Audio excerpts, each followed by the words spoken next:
네. 두 번째 사회계약론 사상가로 우리는 존 로크를 살펴보려고 합니다.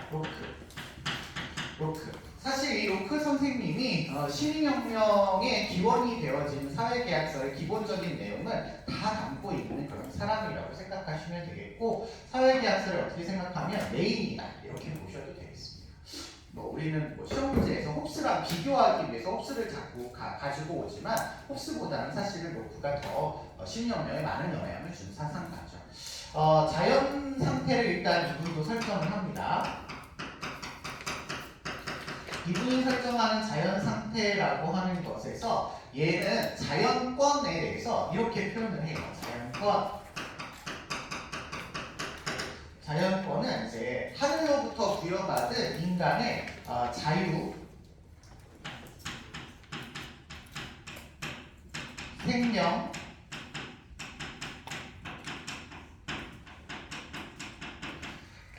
사유재산을 보장하는 권리, 하늘로부터 부여받은 이런 권리들을 보장받을 수 있는 것을 자연권의 내용이라고 합니다.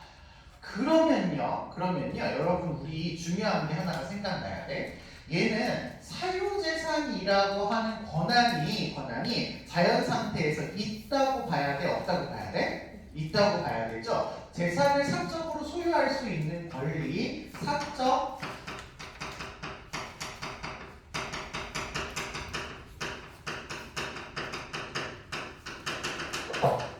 이 있다고 보셔야 돼요.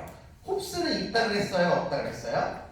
홉스는 없다 그랬죠. 이게 없다라고 하는 말의 의미가 실제로 사적으로 재산을 갖지 않아서 없다라는 말이 아니라 내가 가질 수는 있지만 이걸 보장하는 국가 권력도 존재하지 않고 국가 권력도 없을 뿐더러 내가 가지고 있다고 해서 다른 사람이 내 걸 가져가지 않으리라는 보장이 없잖아요. 그 모든 것에 대한 권한을 갖고 있기 때문에 다른 사람이 갖고 있었어도 그 사람이 뺏어갈 수도 있어서 이걸 사적으로 소유한다 이렇게 얘기할 수 없다 이렇게 말씀을 드렸던 것 같아요. 그런데 얘는 사적으로 소유할 수 있는 방법을 얘기를 해.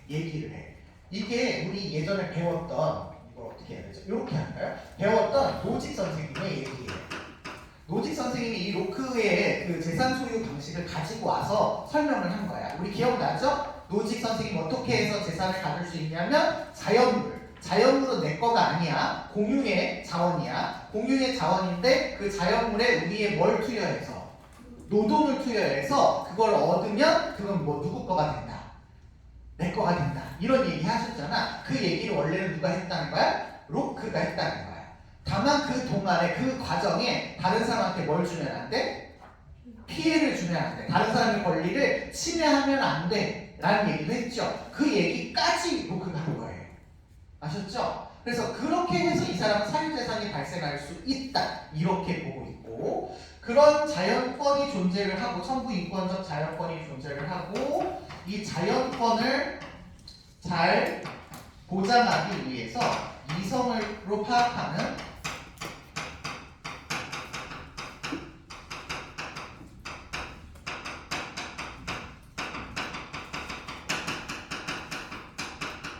자연권을 보장하는 법이 실제로 이제 자연법으로 존재한다라고 보신 거예요. 우리 의무로에서 얘기했던 그 자연법입니다. 여기 인간의 생존을 위해서 이성을 통해서 이건 내가 노동을 투여해서 내가 정당하게 얻었으면 내 거지라고 누구나 다 알 수 있게끔 이 자연법이 주어져 있다라는 거예요. 그래서 로크에게 있어서의 자연 상태는 자연권과 자연법이 온전하게 실현이 된다면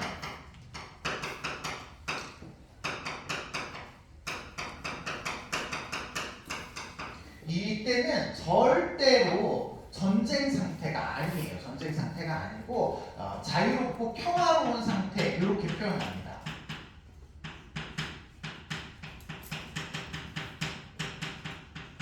이게 인간이 이성을 전제로 하고 있다라는 말 때문에 이게 가능하다고 얘기를 할 수 있어요. 인간이 합리적인 선택을 하기 때문에 이러이러한 자연권들로 인해서 그래 이 사람은 이런 자유가 있고 이런 권리가 있지를 당연하게 받아들여서 혼란한 홉스처럼 무슨 상태가 아니다. 전쟁 상태가 아니다. 이렇게 설명을 하게 되는 경우입니다. 그래서 홉스의 전쟁 상태와는 다른 자연 상태를 설정한다고 알아두시면 되실 것 같아요. 그런데 문제가 있죠. 이렇게 해서 끝냈으면 사회계약을 맺을 필요가 없는데 이 상태가 오랫동안 지속되다 보면 어떤 문제가 발생하냐면 이성의 오류의 문제가 발생합니다. 이성의 한계, 이렇게 얘기해도 되겠죠. 인간은 사적 판단을 통해서 개별적으로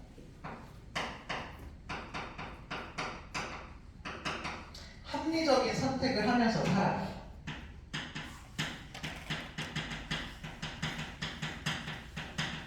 합리적인 선택을 하면서 살아요. 그런데 여러분 1학년 통합사회 시간을 잠깐 돌아가셔서 기억을 더듬어서 경제 파트 배울 때 생각하시면 인간이 합리적으로 선택한다고 해서 모든 일이 다 합리적으로 처리가 되지 않는 경우가 있었어요, 없었어요? 있었죠. 대표적인 사례가 공유지의 비극이었죠. 기억나요? 그쵸? 나는 합리적으로 쓰지만 이게 우리 전체에는 손해가 될 수 있는 경우가 없지 않다라는 거야.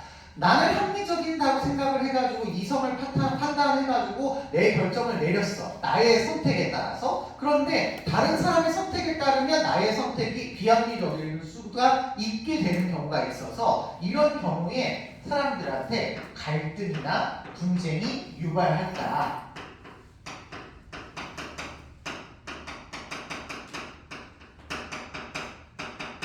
그래서 온전하게 자연권을 향유할 수 없기 때문에 로크는 뭘 맺어라 라고 얘기한다. 사회계약을 맺어라 이렇게 얘기를 한다 라는 겁니다. 그래서 로크에게 있어서의 사회계약의 목적은 자연권을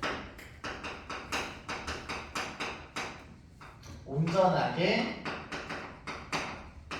향유하기 위해서입니다. 향유하기 위해서. 지난 시간에 제가 홉스도 향유라는 말을 썼다고 했잖아요.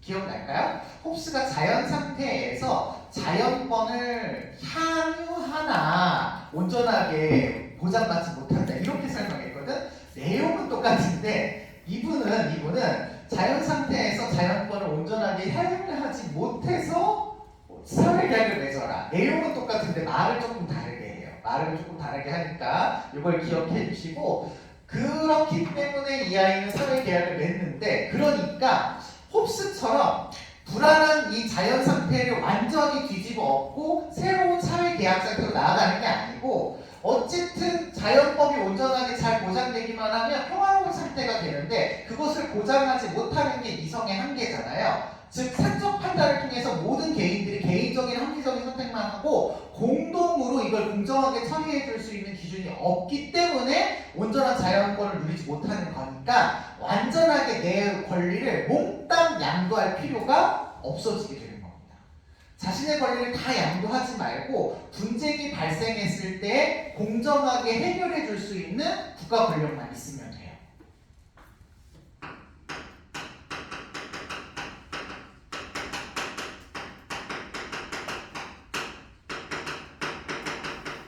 공정한 분쟁 해결을 목적으로 해서 사회계약을 맺기 때문에 얘는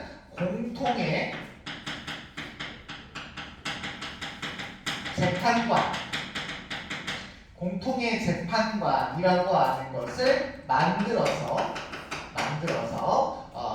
개인의 사적 판단의 한계에서 나타나는 오류를 해결하고자 했다 이런 겁니다. 이걸 어떻게 하냐면 개인이 가지고 있는 자연권의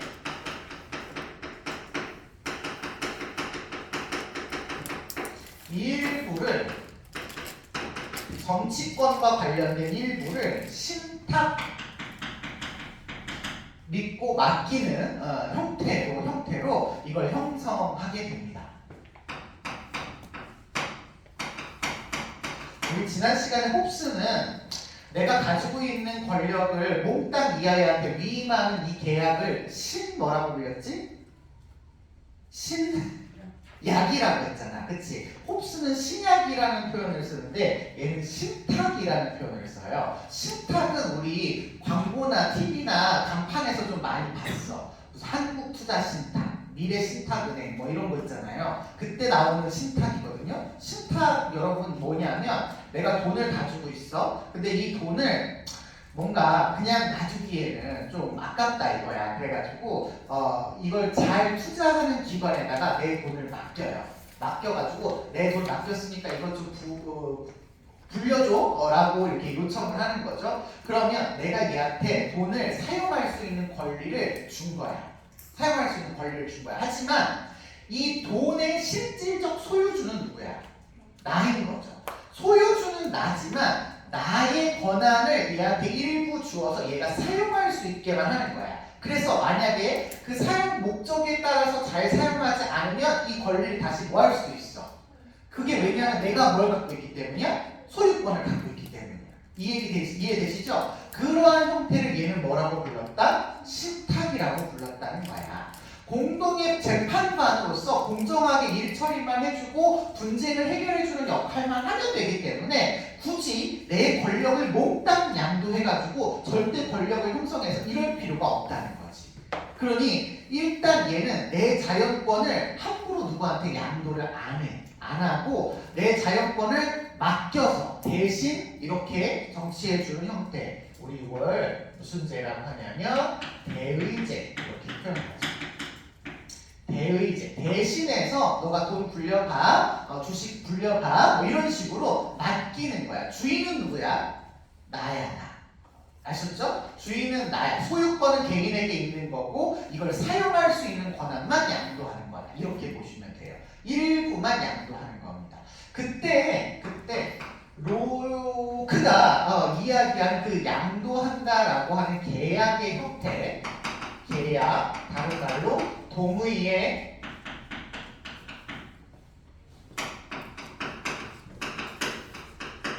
형태는 두 가지 종류가 있다고 이야기를 해요. 첫 번째가 이제 명시적 동의. 명시적 동의를 통해서 계약을 맺는 경우가 있고, 두 번째가 암묵적 동의, 묵시적 동의.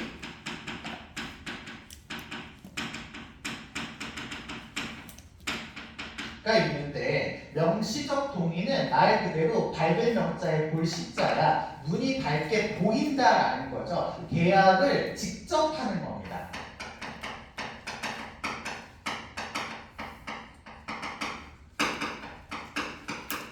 직접 하는 거예요. 우리 부동산 여러분 뭐 계약 안 해보셨죠? 대학에 가시거나 이러면 이제 외부에서 이제 자취를 하거나 이럴 때 우리가 원룸 같은 거 계약하잖아. 그러면 꼭 사인하죠. 꼭 사인 안 해도 사실은 계약이 성립이 돼요. 혹시 2학년 때 정치와 법 배우신 분들은 민사할 때 배우셨겠지만 우리가 꼭 사인 안 해도 계약은 성립이 돼요. 우리가 편의점에 가가지고 물건 사는 것도 일종의 다 계약인데 그거 다 성립이 돼. 근데 그렇게 덩어리가 크거나 돈이 많이 들거나 막 이러면 그 나중에 혹시나 분쟁이 생겼을 때 효율적인 분쟁의 해결을 위해서 우리가 명시적으로 이렇게 표현을 하는 거잖아. 서명하는 경우, 도장을 찍는 경우, 아니면 대통령이 당선돼가지고 대통령이 이제 국가를 위해서 대통령의 직을 잘 감당하겠다라고 선서하는 경우 이렇게 누구나 다 알 수 있게끔 이렇게 하면 빼도 박도 못하는 이런 계약이 성립이 되죠. 그런데 꼭 그렇지만은 않다라는 거야. 실제 계약이라고 하는 거는 꼭 그렇게 명시적으로만 하지 않을 수도 있다. 암묵적으로도 가능한데 우리는 지금 국가에 대한 권리와 의무에 대해서 이야기하니까 그 부분에서 얘기하자면 어떤 국가의 영토 일부를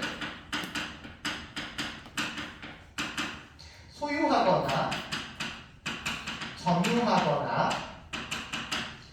향유하는 경우에도 향유의 경우에도 동의했다라고 보는 거죠. 동의했다라고 보는 겁니다. 여러분 여행을 가요. 해외여행을 가요. 해외여행을 가요. 그럼 여러분은 대한민국 사람이지만 뭐 미국을 해외여행을 갔어. 그러면 미국의 법을 지켜야 돼요? 안 지켜야 돼요? 지켜야 되죠. 대한민국 사람이지만 어쨌든 그 나라에 들어갔다라는 건 그 나라에 의해서 적용되어지는 법을 따르겠다라고 뭐 한 거라는 거야? 동의한 거라는 거야. 그래서 영토의 일부분을 내가 소유, 경유, 향유, 뭐 점유했다면 그 나라의 법을 지켜야 하는 의무가 발생하니까 명시적 동의나 암묵적 동의는 모두 명시 and 암묵적 동의는 모두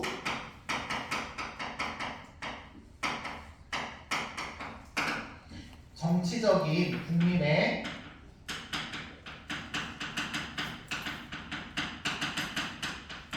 의무를 발생시킨다. 이렇게 생각하시면 되겠습니다. 어쨌거나 너가 그 나라에 있으면 그 나라의 법을 따라야 되는 의무가 있는 거야. 이렇게 얘기를 해서 시민의 의무의 파트를 이렇게 설명을 해드리는 거예요. 기억해 주시면 되겠습니다. 아직 시험에 그 세면에서 나오지 않았었는데요. 여러분이 그 나라에 여행 간다고 해서 그 나라의 국회의원 뽑을 수 있어요? 없어요? 없죠. 그렇다는 얘기는 그 나라 국가 구성원으로서의 권리를 갖기 위해서는 암묵적 동의만으로는 될까요? 안 될까요? 안 돼요. 그 나라의 어떤 국민으로서의 권력을 갖는 어떤 구성원으로서의 행사를 위해서는 명시적 동의가 필요합니다. 근데 의무적 차원에서는 둘 다 의무가 발생한다. 이렇게 보시면 되겠어요. 오케이? 괜찮아요? 자, 이렇게 해서 계약을 맺고 공동의 재판관을 마련해 주는 것을 로크 선생님은 사회계약의 형태로서 주장을 하고 계신다. 이렇게 알아두시면 되겠습니다. 정리해서 국가의 역할과 형태를 살펴볼게요. 3번.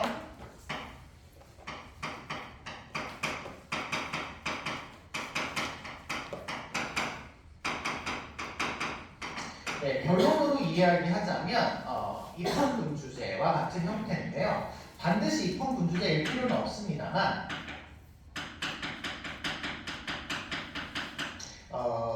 홉스하고 좀 대비하기 위해서 입헌군주제라고 써드리겠습니다. 절대 왕권을 지니고 있었던 그런 정치 형태가 아니라 입헌군주제. 입헌군주제의 여러분 뜻은 1학년 때 좀 많이 배우셔서 아시겠지만 왕이 있지만 뭐에 따라서 정치하는 거야? 법에 따라서, 헌법, 법에 따라서 정치하는 거죠. 그러니까 왕이 자기 마음대로 정치하는 게 아니라 의회에서 만들어진 법에 의해서 정치하는 겁니다. 따라서 국가는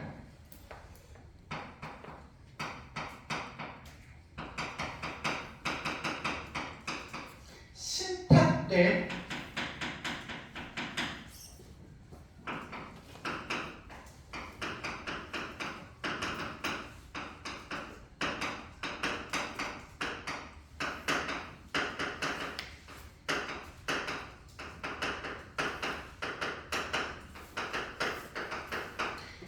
권력의 목적에 맞게 행사가 되어야 됩니다. 이 말 다시 얘기하면 자의적인 지맘대로 이런 뜻이죠. 임의적인 뭐 여러분 시민혁명 때 아시겠지만 국가원들이 자기가 원하면 그냥 막 세금 걷고 너는 죽어 뭐 이렇게 막 하고 이랬단 말이야. 이런 식으로 지 마음대로 권력을 행사할 수 있다 없다. 행사할 수 없다. 신탁된 목적을 향해서만 써야 되기 때문에. 아셨죠? 그래서 그 신탁된 목적이 어떤 역할을 잘 하셔야 된다고 아까 얘기했냐면 공통의 무슨 역할? 재판관 역할만 잘 하시면 돼요. 근데 예전에는 이게 행정권, 입법권 막 이런 게 철저하게 막 분리되어 있던 이런 사회는 아니었기 때문에 이렇게 막 청렴하지는 않지만 입법권, 국가가 입법권을 지니고 있다 이렇게 표현을 해서 법률을 제정할 수 있는 권한을 위임을 위탁을 한 겁니다. 신탁을 한 거라고 생각하시면 되는데 이때도 여러분들이 오해하시면 안 돼. 국회의원이 법률을 제정을 하지만 그렇다라고 해서 국민에게 법률을 제정할 권리가 사라진 건 아니야. 사라진 거 아니야. 그 사람들한테 내가 너희들이 더 잘 할 수 있고 내 월급을 줄 테니까 너희들이 이런 일을 해봐라 라고 맡긴 것 뿐이지 실제 그 법률을 제정할 수 있는 주권은 누구한테 있다? 왜 이렇게 또 조용하죠? 주권은 누구한테 있어? 국민한테 있어야 돼. 인민이라는 단어를 제가 쓸 건데요. 인민이라는 표현이 약간 좀 뭐 공산당 느낌이고 막 이렇잖아요. 예. 근데 이게 이제 국가가 없는 상태에서의 개별적인 개인, 국민 그러면 국가의 시민, 국가의 백성 이런 말이잖아. 그러니까 국가가 없어야지만 된다고 한다면 인민이라는 표현이 맞을 것 같아요. 인민에게 있으나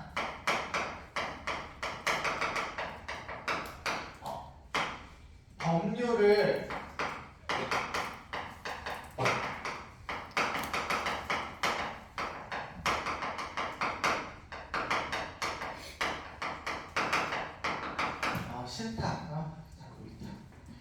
신탁을 해줬다 이렇게 어이고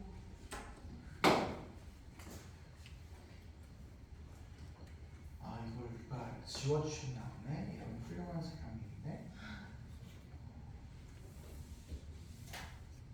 신탁을 받아서 입법권을 형성하게 되고 이걸 따라서 이제 재판을 하게 되고 공정한 재판을 해야 된다 이렇게 얘기를 하고 있고요. 뿐만 아니라 이제 행정 및 처벌권도 신탁을 하게 됩니다. 대신에 하게 됩니다. 공정하게 분쟁을 해결해 줘야 되니까요.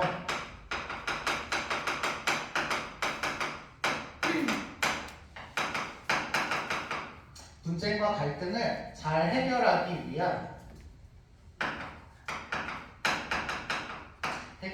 위한 행정권이 필요하다.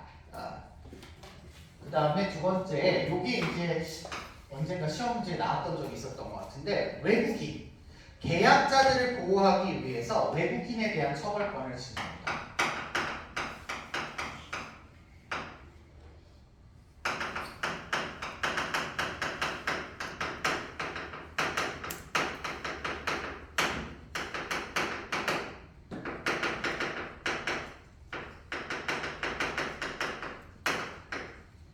처벌권을 지닌다. 이렇게 기억하시면 될 것 같습니다. 마지막으로 저항권 얘기를 해야 될 것 같습니다. 저항권 있을까 없을까? 홉스는 저항권이 있었어요 없었어요? 없었다고 얘기했죠? 얘는 저항권이 있습니다.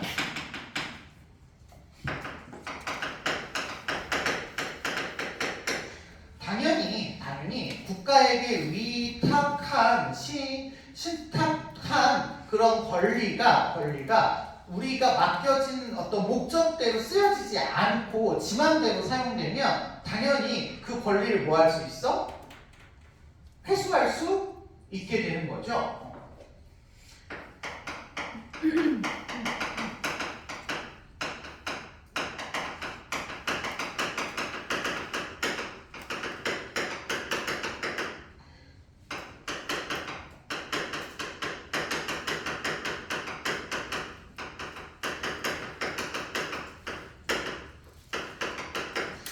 신탁된 권리를 다시 돌려받을 수 있게 됩니다.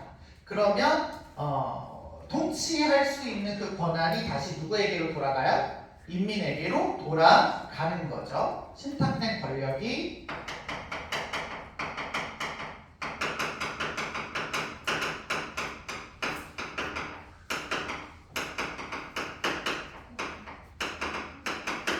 인민에게 돌아가니까 이 사람은 이제 새로운 정부를 구성할 수 있는 권한을 갖게 되는 거죠.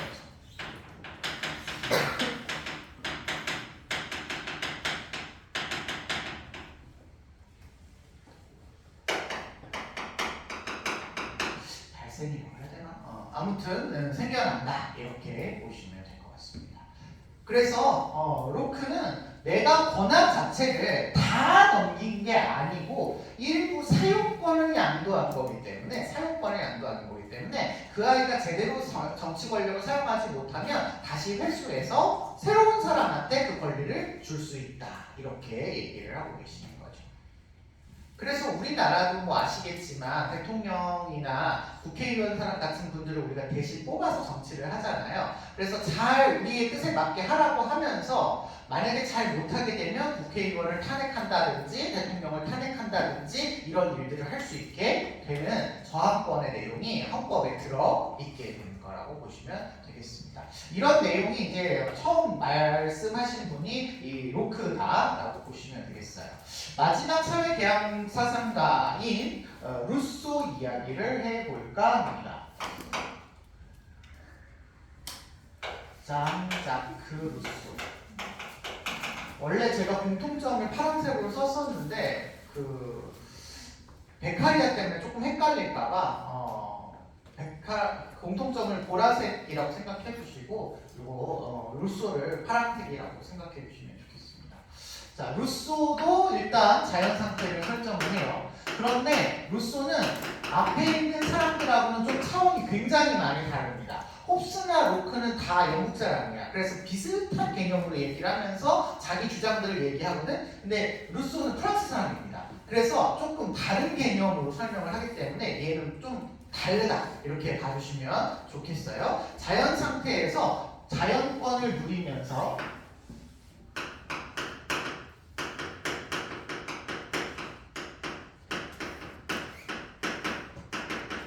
평화로운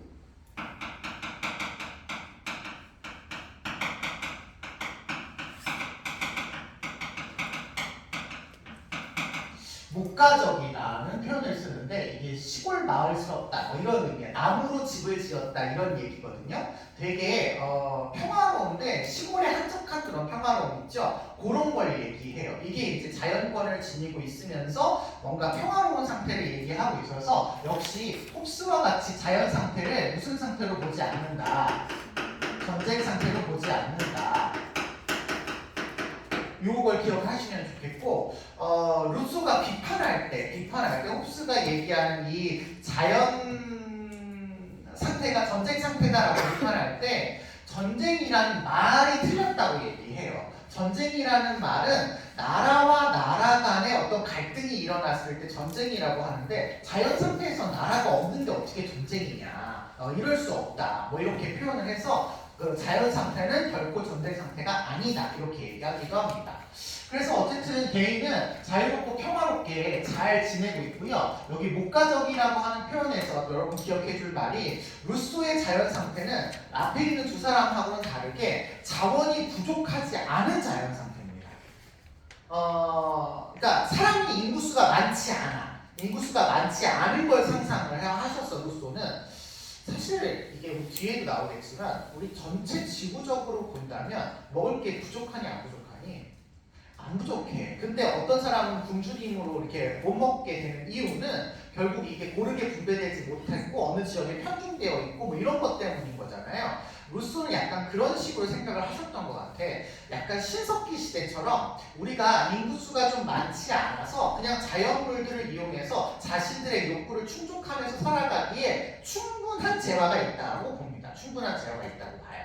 그래서 자기의 권리를 누리면서 평화롭게 살아갈 수 있는 이유가 이렇게 개개인들에게 떨어져서 이렇게 좀 멀찍멀찍하게 널리 신석기 시대처럼 우리처럼 이렇게 많이 모여 살고 집단 생활하고 이런 게 아니라 신석기 시대의 어떤 자연 상태의 모습처럼 생각을 하셨다는 거예요. 그러니까 규모가 크지 않은 그런 어떤 개인적인 생활이죠. 그래서 얘가 타인에게 무관심하다 이런 식의 표현을 씁니다.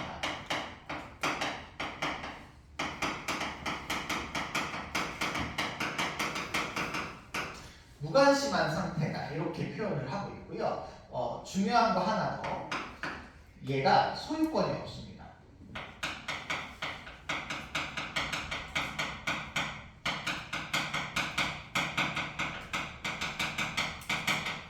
요건 홉스하고 공통점이죠.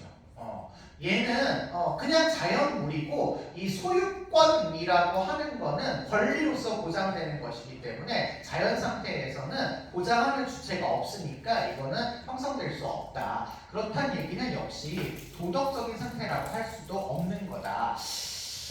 제가 여기다 요거 하나를 안 쓴 것 같은데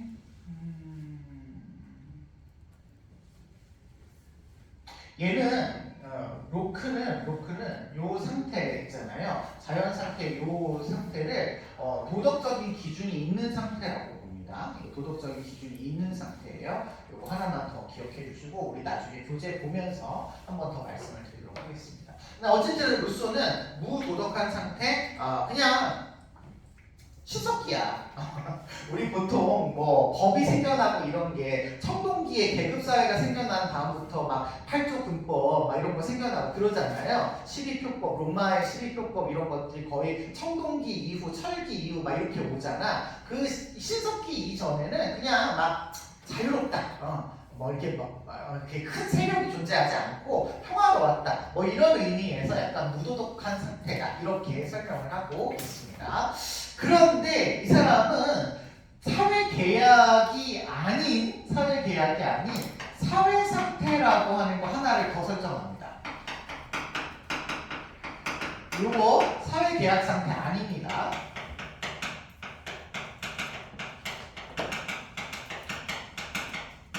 아닙니다. 루소는 좀 특별하게 이 사회 상태라는 걸 설정을 하시게 되는데 사람들이 이런 상태에서 계속해서 이제 많이 시간이 흐르고 증가하다 보면 사람들이 모여 살기 시작한답니다. 사회생활을 하기 시작을 한대요. 공동생활을 하기 시작한대요. 이게 뭐 역사적으로 보거나 우리 생활적 평일에 봐서도 우리 공동체를 이루고 살 때 뭔가 더 큰 일을 할 수가 있고 우리의 이익을 더 도모할 수 있기 때문에 점점 떨어져서 살고 있던 사람들이 뭐 야자를 하나 딴다든지 소를 잡는다든지 이러기 위해서는 집단 생활이나 무리 생활을 하는 게 훨씬 편하다고 생각하니까 점점 모여 살기 시작을 합니다. 그러면서 여기에서 뭐가 생겨나냐면 개인적으로 홀로 있을 때는 개인적인 소유권이 없었는데 여기 오면 사적 소유권이 생겨나요.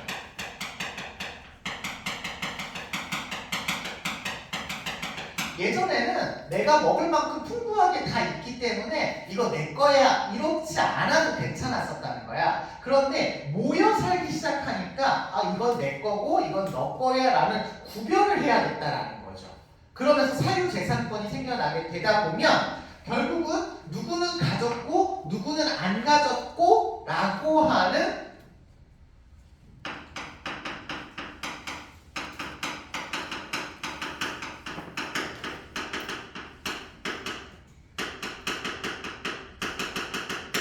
빈부격차가 생겨나게 되었다라는 거죠.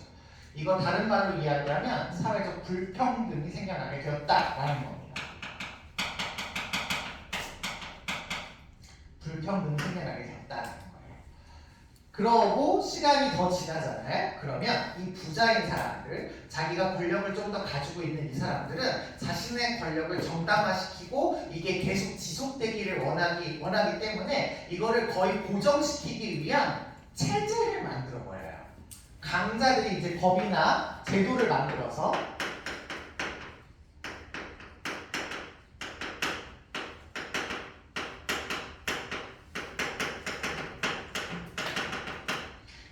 제도와 정책 같은 것들을 만들어서 다른 사람을 지배하고 다스리는 걸 당연하게 생각하게 만들게 됩니다. 노예 같은 게 생겨나게 됐다는 거죠.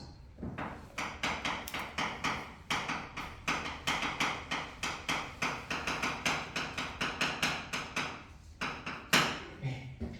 그러면 이제 아예 이게 굳어지게 되는 거야. 그러면 원래 인간은 자유롭고 평등한 자연 상태를 누리고 있었지만 이 사회 상태로 들어가게 되다 보면 불평등해지고 다른 사람의 예속을 받아서 내 마음대로 자유롭게 살아갈 수 없게 되는 결과를 가져오게 됩니다.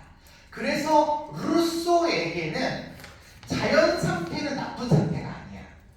자연 상태는 나쁜 상태가 아니고 이 자연 상태에서 도덕적 규범이 존재하지 않아서 사회 상태가 초래되었을 때 인간이 누려야 하는 자유로움과 평등함을 누리지 못하기 때문에 사회 계약을 맺어야 된다라고 보고 있습니다. 자, 3번. 사회 계약. 루소에게 있어서의 사회 계약은 그렇기 때문에 목적이 뭐라고 얘기하냐면 이 목적이 없은 겁니다. 목적이 뭐라고 하는 거냐면 원래 인간이 가지고 있었던 자연 상태에서의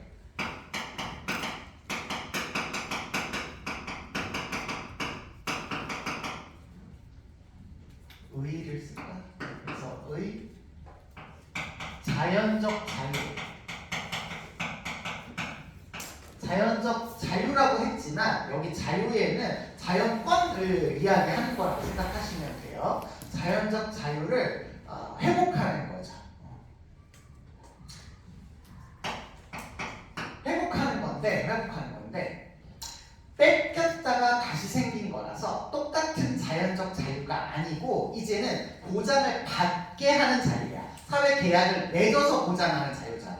그치? 사회 계약을 맺기 전에 자연 상태에서 그냥 누리고 있는 자유가 아니라 사회 계약을 맺어서 보장하는 자유이기 때문에 다른 형태의 자유라고 부르거든요. 근데 내용은 자유니까 똑같기는 해요. 근데 명칭이 요때 누리는 자유는 자연적 자유, 요때 누리는 자유는 사회적 자유 이렇게 해요.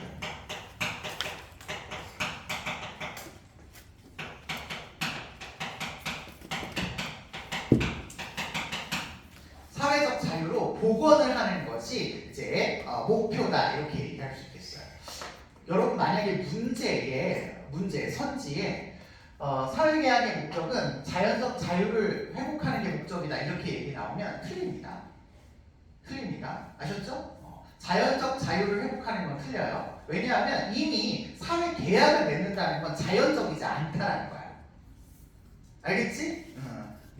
그 의미 자체가 달라져 버리기 때문에 사회적 자유로 회복하는 겁니다. 아셨죠? 선지에 나올 때 그거 구분을 해주시면 좋겠어요. 그러다 보니까 이 사람은 사회 계약을 맺는 어떤 전제 조건이 절대로 개인의 자유가 침해되면 된다, 안 된다? 안 된다. 개인이 불평등하게 계급으로 나눠지면 안 된다를 전제로 하셔야 돼요. 그러기 위해서는 누구 하나 이 계약에 빠지면 안 되고 개인은 모든 아이들이 전체와 하나가 되어야 된다.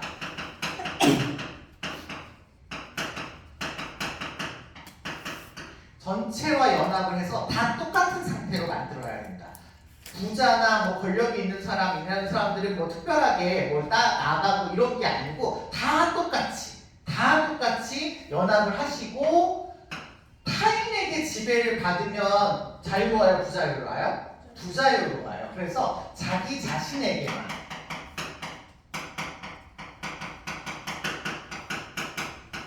지배를 받는 이러한 형태로서의 자유를 회복해야 된다라는 게 전제로 깔리게 됩니다. 자, 루소는 우리가 어디서 한번 했었죠? 어디서 했었지? 형벌할 때 했었죠? 사형법 그거 나올 때 했었잖아요. 형사적 정의할 때. 그때 여러분 루소가 누구의 영향을 받았다고 루소가 누구에게 영향을 줬다고 제가 말씀드렸죠? 칸트, 그쵸? 아까 여기 자연적 자유를 누리고 있는 이 상태를 우리가 사적 인격이라고 부르고요. 사적 인격. 사적 시민, 사적 인격 이렇게 부르고요. 그 사회적 자유를 누리는 인격은 우리가 공적 이 얘기가 결국 칸트에게서 나오는 생득적 인격과 실인적 인격을 이야기하는 말인 거야. 똑같은 거예요. 아셨죠? 그리고 요거 자신에게만 지배를 받는다. 요것도 좀 잘 기억을 해주세요. 지금 디귿 때문에 제가 이렇게 설명을 하는 건데 칸트 때문에 칸트를 알고 있으니까 우리가 거기에 적용하면 쉬워서 그래요. 이 모든 개인의 일반 의지에게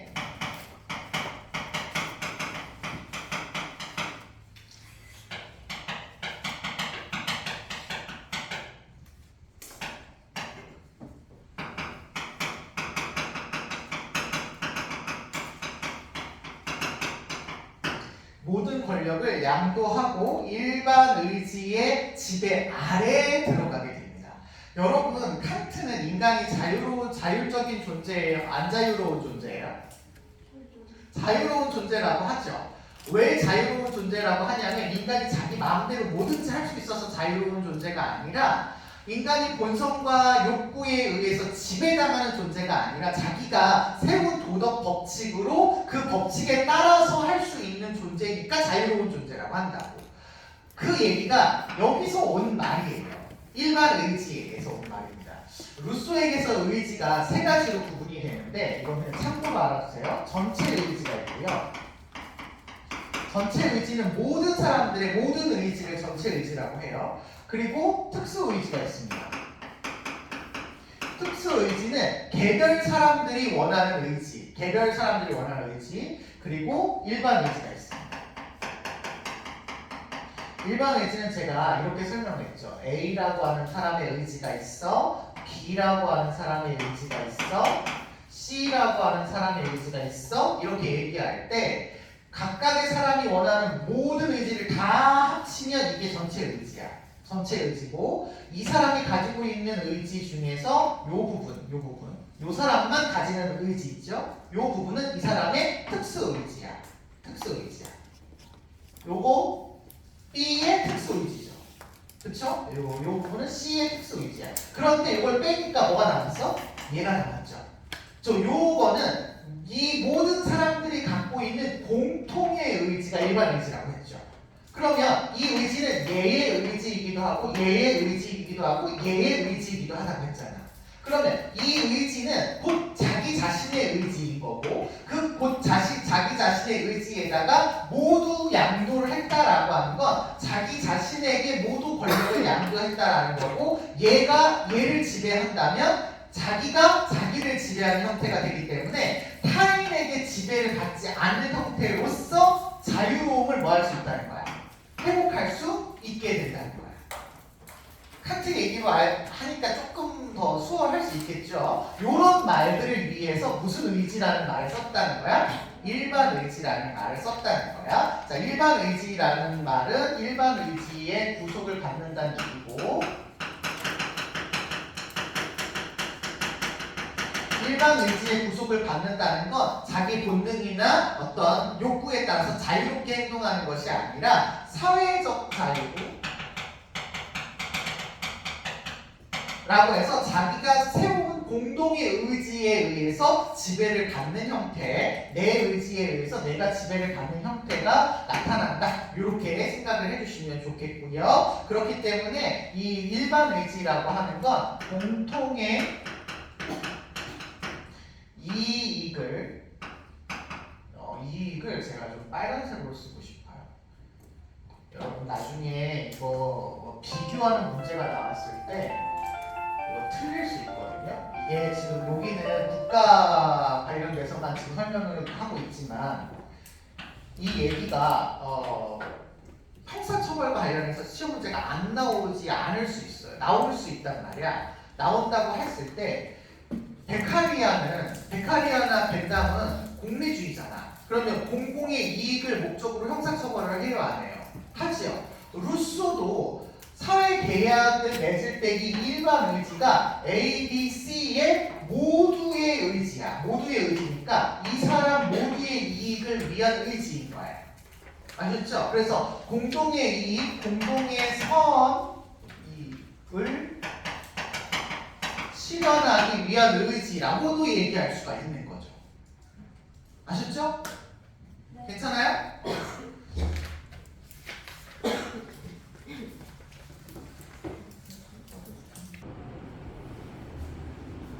공동의 이익을 실현해 주는 것, 이런 것들을 추구하는 것이 일반 의지이기 때문에 이 아이는 결코 타락할 수 없는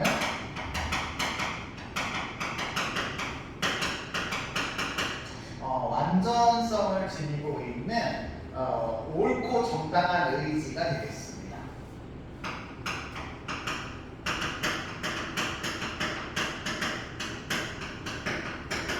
의지를 일반 의지라고 한다 이렇게 보시면 되겠고, 이 의지는 나의 의지이기 때문에 타인에게 양보하거나 분할할 수 없는 내 의지다 이렇게 보시면 되겠고요.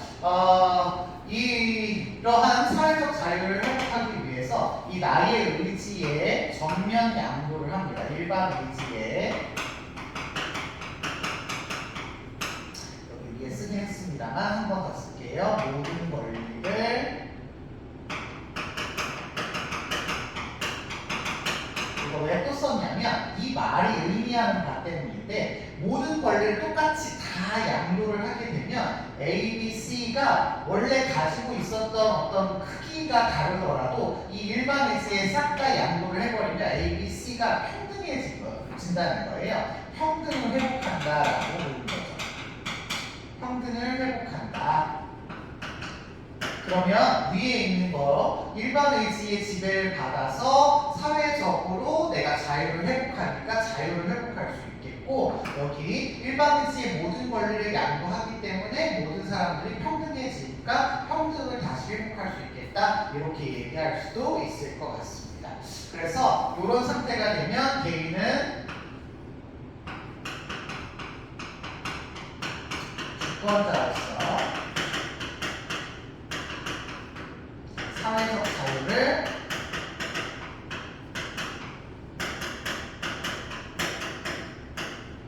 누릴 수 있게 되는 이러한 결과를 가져오게 되겠습니다.